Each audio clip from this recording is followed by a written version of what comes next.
गलवान में गद्दारी करने वाला चीन अब भारत के खिलाफ एक और साजिश रच रहा है।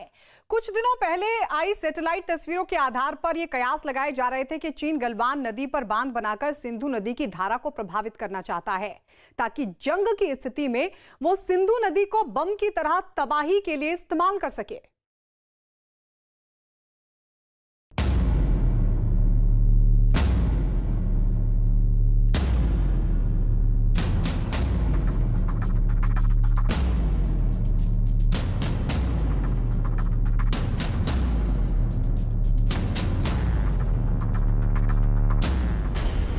भारत के खिलाफ नदी बम तैयार करता चीन।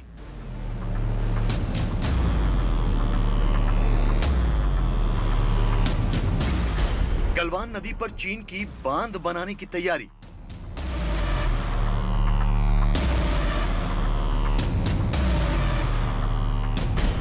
तिब्बत में चीन की नदी वाली साजिश का ब्लूप्रिंट।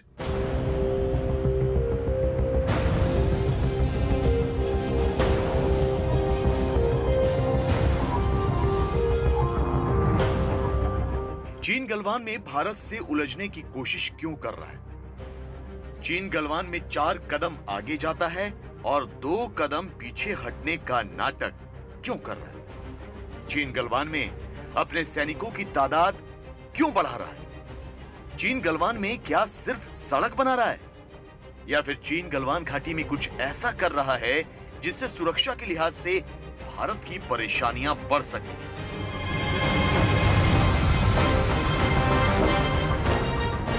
सिंधु नदी का सीधा संबंध गलवान नदी से है, क्योंकि गलवान नदी का पानी आगे जाके सिंधु नदी में मिल जाता है। लिहाजा चीन गलवान नदी पर बांध बनाकर भारत में बड़ी तबाही लाने की योजना पर काम कर रहा है। हालांकि चीन ने अपनी सेना को गलवान घाटी से पीछे करने की बात ज़रूर कही है, लेकिन ये बात भी सच है कि चीन की कथनी और करनी में हमेशा से बड़ा फर्क रहा है।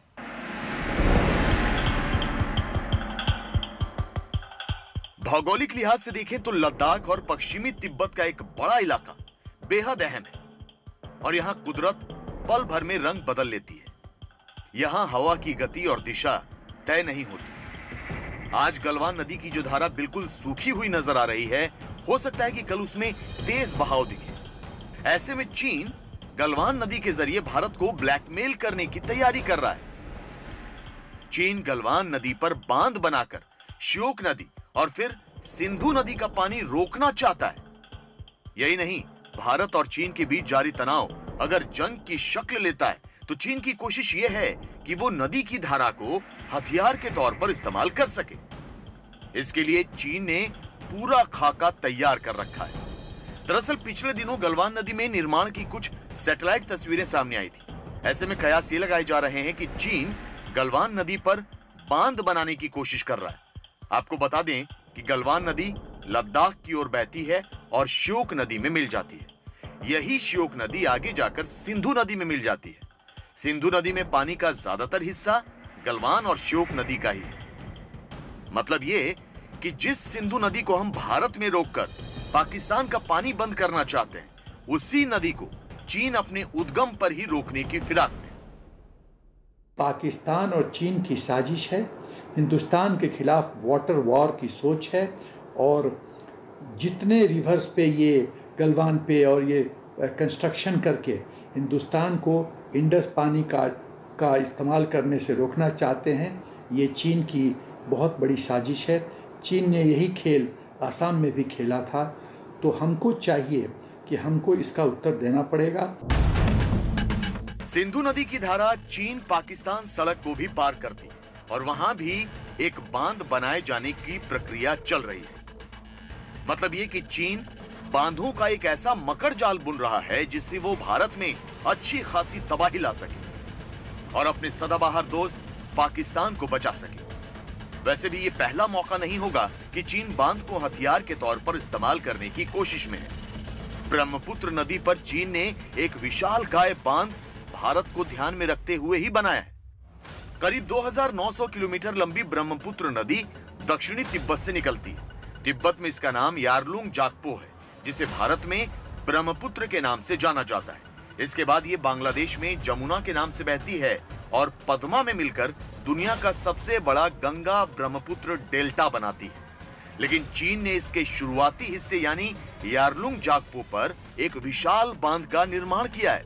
ये तिब्बत का सबसे बड़ा बांध है और बनकर तैयार है। यही नहीं, तिब्बत में ही चीन ब्रह्मपुत्र नदी पर 3 और बांधों का निर्माण भी कर रहा है। एक तरह से उसने ब्रह्मपुत्र की ऊपरी धारा को बांध लिया है और जब चाहे तब भारत के कई इलाकों में जल सैलाब ला सकता है। साल में 2 बार बाढ़ झेलता असम तो सिर्फ इसकी बानगी है। अगर चीन ने इन बांधों में भरा लाखों करोड़ों गैलन पानी एक साथ छोड़ दिया तो अरुणाचल प्रदेश के साथ उत्तर पूर्वी भारत के एक बड़े हिस्से में तबाही आ सकती है। चीन गलवान में भारत के साथ क्यों उलझ रहा था, इसका पता चल गया है। दरअसल चीन दौलत बेग ओल्डी की ओर जा रही भारत की सड़क को अपने लिए खतरा मानता है, जो उसकी BRI प्रोजेक्ट के बेहद करीब है। और ऐसे में वो गलवान घाटी में अपनी पैठ बढ़ाकर भारत की सड़क पर निशाना साधना चाहता है।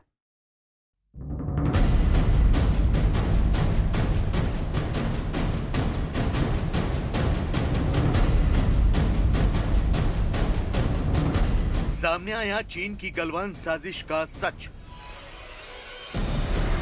गलवान के बहाने कहीं और था चीन का निशाना। शी का सपना बचाने के लिए LAC पर की गई हिंसा। भारत को लद्दाख में कमजोर करने की थी चाल। चीन ने लद्दाख में भारत के खिलाफ जो साजिश रची उसमें उसे पूरी तरह मुंह की खानी पड़ी। अब चीन की गलवान साजिश की परतें भी एक एक करके खुलने लगी हैं। चीन की गलवान साजिश का जो सच अब सामने आया है उससे ये साफ हो जाता है कि इसका पूरा ब्लूप्रिंट बीजिंग में बना और शी जिनपिंग की सरकार इस पर नजर बनाए हुए थी। गलवान में चीन की सेना ने जो कायराना हरकत की वो कोई अचानक हुए विवाद के कारण नहीं थी, बल्कि इसके पीछे एक बड़ी साजिश रची गई थी। निशाना भले ही गलवान को बनाया गया, लेकिन इसकी साजिश के तार कहीं और जुड़े हुए थे। जानकारी के मुताबिक चीन के राष्ट्रपति शी जिनपिंग के एक सपने को बचाने के लिए इस पूरी हिंसा को अंजाम दिया गया। 15 जून की रात LAC पर जो खून खराबा हुआ वैसी वारदात पिछले 45 साल से नहीं हुई थी। इससे साफ हो जाता है कि चीन ने गलवान में जो कुछ किया वो सोच समझकर किया और उसके पीछे एक लंबी प्लानिंग भी थी। यही नहीं, अब ये सच भी सामने आ गया है कि गलवान विवाद के पीछे एक खतरनाक मंशा भी छिपी हुई थी। दरअसल चीन गलवान घाटी पर कब्जा करना चाहता है। इसके पीछे उसका मकसद वन बेल्ट वन रोड परियोजना को बचाना है। One belt one road Xi Jinping की सबसे बड़ी परियोजना है। चीन वन बेल्ट वन रोड के लिए भारत को खतरा मानता है। चीन गलवान पर कब्जा करके OBOR को सुरक्षित करना चाहता है। इसके लिए चीन जानबूझकर गलवान को सीमा विवाद में बदलने की कोशिश कर रहा है। माना जा रहा है कि चीन आने वाले वक्त में फिर गलवान में विवाद पैदा कर सकता है। गलवान विवाद की वजह और चीन की मंशा अब भारत भी समझ चुका है, इसलिए चीन की हर बिसात उल्टी पड़ रही है। लेकिन एक सच ये भी है कि चीन आने वाले वक्त में गलवान के विवाद को सुलगाता रहेगा, क्योंकि इसके बहाने उसे एक बड़ा मकसद हासिल करना है। चीन बार बार गलवान के इलाके में हुई मुठभेड़ को हवा दे रहा है, काफ़ी प्रचार भी कर रहा है। ये ध्यान बटाने का एक साजिश भी हो सकता है, क्योंकि साथ ही मालूम पड़ा है कि वो कई और क्षेत्रों में LAC पर भी अपना ये गतिरोध की तैयारी और पहल कर रहा है। चीन की गलवान साजिश की सबसे बड़ी वजह OBOR परियोजना के तहत बनाई जा रही सड़क को सुरक्षित करना है। इस सड़क के लिए चीन गलवान को क्यों अहम मानता है, इससे समझना भी जरूरी है।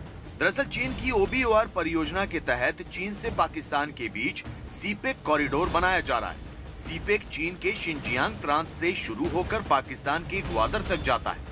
चीन से निकलकर इसका एक हिस्सा अक्साई चीन और पाकिस्तान अधिकृत कश्मीर होता हुआ पाकिस्तान पहुंचता है। सीपेक की इस परियोजना का एक हिस्सा पूर्वी लद्दाख से काफी करीब है और यही वो जगहें हैं जहां विवाद हो रहा है। और चीन की परेशानी की वजह है भारत की एक महत्वपूर्ण सड़क और दौलत बेग ओल्डी एयरबेस। चीन का सिरदर्द बनी है भारत की ये सड़क जो लेह से निकलती है और दारबुक श्योक होती हुई दौलत बेग ओल्डी तक जाती है। इस सड़क की लंबाई 255 किलोमीटर है। इस सड़क के बगल में ही भारत और चीन के बीच की LAC है। इस सड़क की एलएसी से दूरी 10 किलोमीटर है। तो मैं समझता हूं कि धीरे धीरे जो बेसेस हैं, मिलिट्री बेसेस, जो इंफ्रास्ट्रक्चर डेवलपमेंट सिविल तौर पे जो होता है उसके साथ साथ आगे बढ़ेंगे और धीरे धीरे एलएसी की तरफ आएंगे। इसका हमने एक निर्धारित नमूना देखा है पकांगसो लेक की तरफ, और अभी आप देख रहे हैं जो डेवलपमेंट हो रहा है गलवान वैली के पीछे की तरफ चीन में। चीन इस सड़क को सिर्फ एलएसी पर अपने लिए खतरा नहीं मान रहा, बल्कि उसे ये सड़क अपने OBOR परियोजना के लिए खतरा लग रही है, क्योंकि दौलत बेग ओल्डी में भारत के मजबूत होने से उसकी सड़क खतरे में आ जाती है। दौलत बेग ओल्डी से काराकोरम पास 30 किलोमीटर दूर है, जबकि इस जगह से पश्चिम में गिलगित बाल्टिस्तान का वो क्षेत्र है जो पाकिस्तान ने चीन को दे दिया है।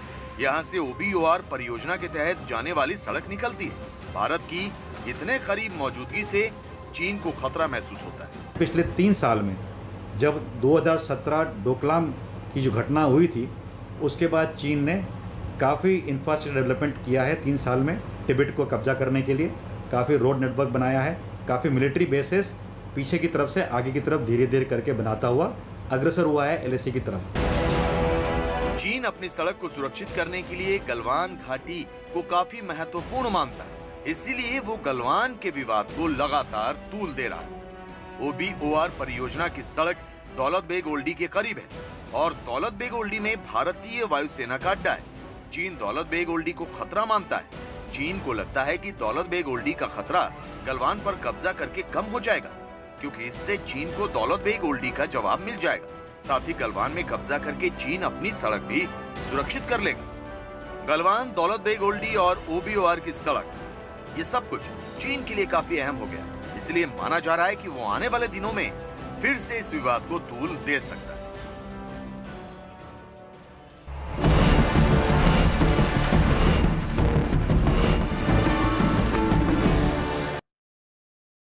बहुत पहले से इस बात के कयास लगाए जा रहे थे कि पूर्वी लद्दाख में चीन ने भारत की जमीन हड़पने का जो प्लान तैयार किया था उसमें पाकिस्तान भी शामिल है।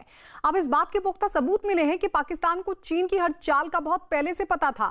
पाकिस्तान की सरकार ने चीन का साथ देने के लिए LOC पर न सिर्फ सैनिकों की संख्या बढ़ाई थी, बल्कि 2 मोर्चों पर भारत को घेरने के मकसद से ही बार बार सीज़फायर का उल्लंघन कर रहा था। लेकिन जिस तरह चीन को पटखनी मिली, उसी तरह भारत ने पाकिस्तान की साजिश पर भी फेर दिया पानी।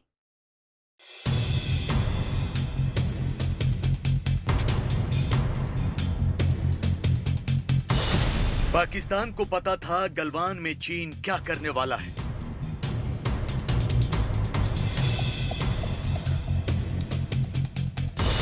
चीन के हुक्म पर पाकिस्तान ने LOC पर बढ़ा दी थी फौज।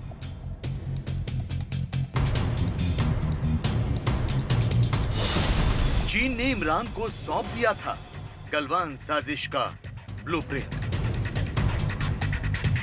जमीन की भूख को शांत करने के लिए चीन ने चोरी छिपे गलवान घाटी में अपने सैनिकों की तादाद बढ़ा दी थी। भारत के साथ चीन इस कदर उलझ पड़ा था कि हालात बेकाबू होते नजर आ रहे थे। एक वक्त तो ऐसा लग रहा था कि चीन सारी हदें लांघ जाएगा। चीन जुबान से आग उगल रहा था। चीन भारत को उकसाने की हर मुमकिन कोशिश कर रहा था, लेकिन हिंदुस्तान की कूटनीति और आक्रामक रणनीति ने चीन को सरेंडर करने पर मजबूर कर दिया।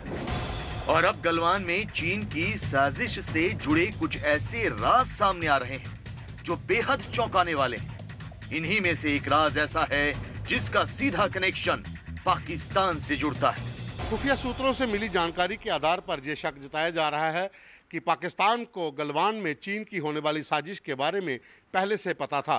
पाकिस्तान को पता था कि चीन LOC पर गतिरोध बढ़ाने वाला है। यही वजह है कि पाकिस्तान ने 1 महीना पहले ही LOC पर अपने सैनिकों की तादाद बढ़ाना शुरू कर दी थी, ताकि हिंदुस्तान को 2 मोर्चों पर एक साथ उलझाकर रखा जा सके। पाकिस्तान और चीन की दोस्ती के बारे में पूरी दुनिया को पता है। चीन किस तरह आतंकवाद की रहनुमाई करने वाले पाकिस्तान की तरफदारी करता है, सबको पता है। लेकिन ये किसी ने नहीं सोचा होगा कि कोरोना काल में चीन और पाकिस्तान एक साथ मिलकर भारत गलवान के बहाने ये दोनों। और अब ये तस्वीर हम आपको दिखा रहे हैं जो कोरोना मरीजों के लिए सेंटर बनाया गया है। कोविड सेंटर, उसका मुआयना करने के लिए, वहां पर तैयारियों का जायजा लेने के लिए गृह मंत्री अमित शाह के साथ दिल्ली के मुख्यमंत्री अरविंद केजरीवाल भी पहुंचे हैं। तस्वीरों में आप देख रहे हैं, दरअसल यहां पर तैयारी की गई है। कोरोना मरीजों के लिए यह सेंटर बनाया गया है और इसका मुआयना करने के लिए जहां एक तरफ गृह मंत्री अमित शाह पहुंचे हैं, तो वहीं उनके साथ दिल्ली के मुख्यमंत्री अरविंद केजरीवाल भी मौजूद है। राधा स्वामी सत्संग मैदान, जिसे कोरोना सेंटर के तौर पर तैयार किया गया है, वो तमाम तैयारियां की गई हैं ताकि कोरोना मरीजों को यहां इलाज मिल सके। वहां किस तरह की तैयारियां, उसका जायजा लेने के लिए पहुंचे हैं दिल्ली के मुख्यमंत्री अरविंद केजरीवाल और गृह मंत्री अमित शाह। आनंद तिवारी हमारे सहयोगी जुड़ गए हैं ज्यादा जानकारी के साथ। आनंद, ये जो सेंटर तैयार किया गया है, ये कोरोना मरीजों के लिए कितना तैयार है, और जिस तरीके से अब दिल्ली सरकार और केंद्र सरकार का सामंजस्य है, उससे लग रहा है कि अब ये सामंजस्य कहीं ना कहीं इस स्थिति से निपटने के लिए कारगर साबित होगा। जी देखिए, ये सेंटर न केवल हिंदुस्तान का बल्कि पूरे एशिया का सबसे बड़ा कोविड केयर सेंटर है, जिसको Sardar Patel Covid care centre इसका नाम रखा गया है। और यहाँ पर जो देश के गृह मंत्री हैं वो अभी कुछ मिनट पहले यहाँ पर पहुंचे हैं। उसके कुछ देर पहले जो दिल्ली के मुख्यमंत्री अरविंद केजरीवाल यहाँ पे पहुंच गए थे।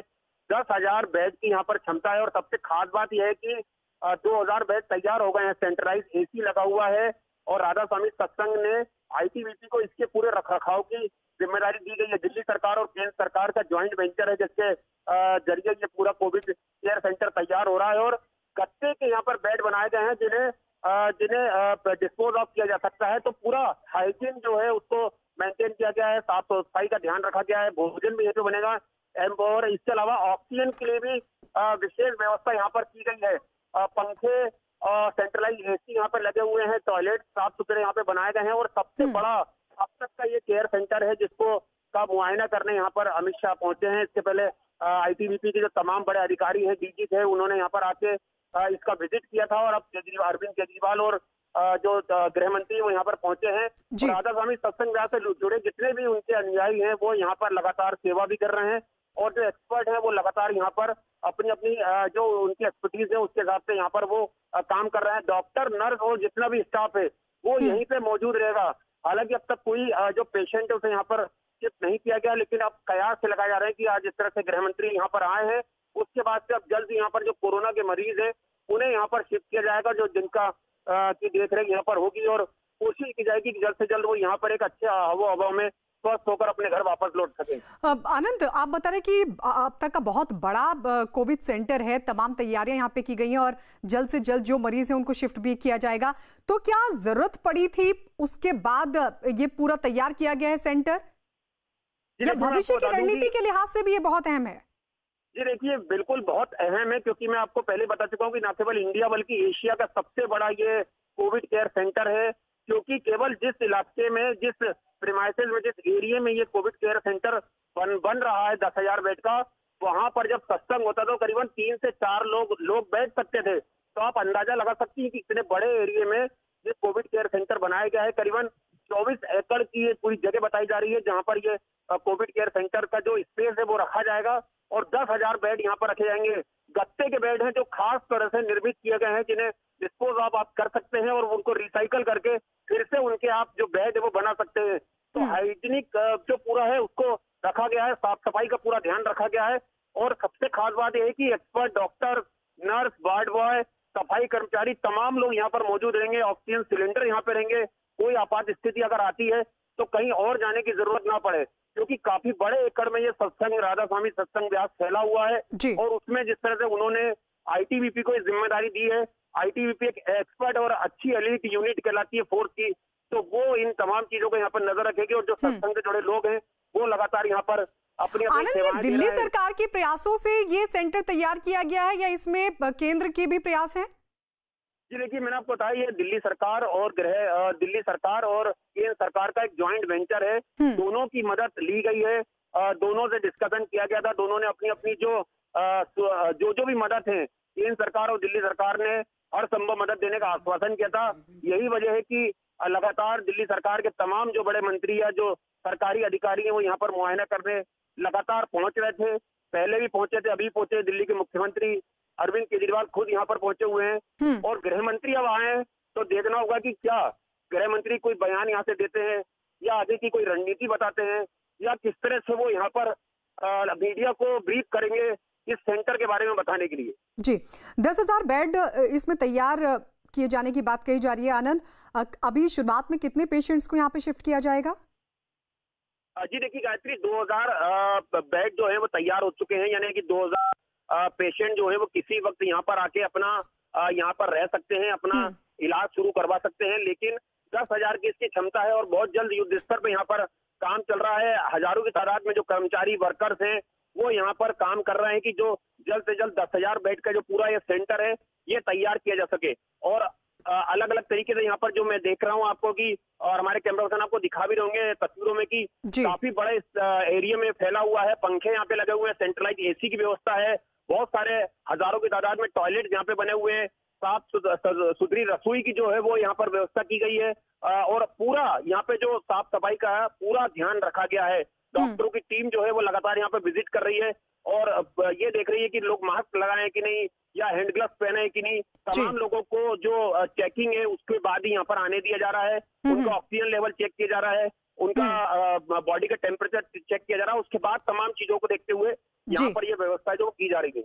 बिल्कुल, तो स्वामी सत्संग परिसर को कोरोना सेंटर में तब्दील किया गया है और ये एशिया का सबसे बड़ा कोविड सेंटर बताया जा रहा है, जिसमें 10,000 बेड का इंतजाम करने की क्षमता है। हालांकि फिलहाल 2,000 बेड तैयार किए गए हैं और ये इसमें क्या कुछ तैयारियां हैं उसका जायजा लेने के लिए जहां एक तरफ गृह मंत्री अमित शाह पहुंचे हुए हैं, तो वहीं उनके साथ दिल्ली के मुख्यमंत्री अरविंद केजरीवाल भी मौजूद हैं। तमाम तैयारियों का जायजा लेने के लिए, यानी कितना तैयार है ये कोविड सेंटर, उसका जायजा लेने के लिए गृह मंत्री अमित शाह और अरविंद केजरीवाल खुद पहुंचे हुए। दिल्ली के छतरपुर की तस्वीर आपको दिखा रहे हैं जहां पर स्वामी सत्संग परिसर को कोरोना सेंटर में तब्दील कर दिया गया है और यह माना जा रहा है कि एशिया का सबसे बड़ा कोविड सेंटर है।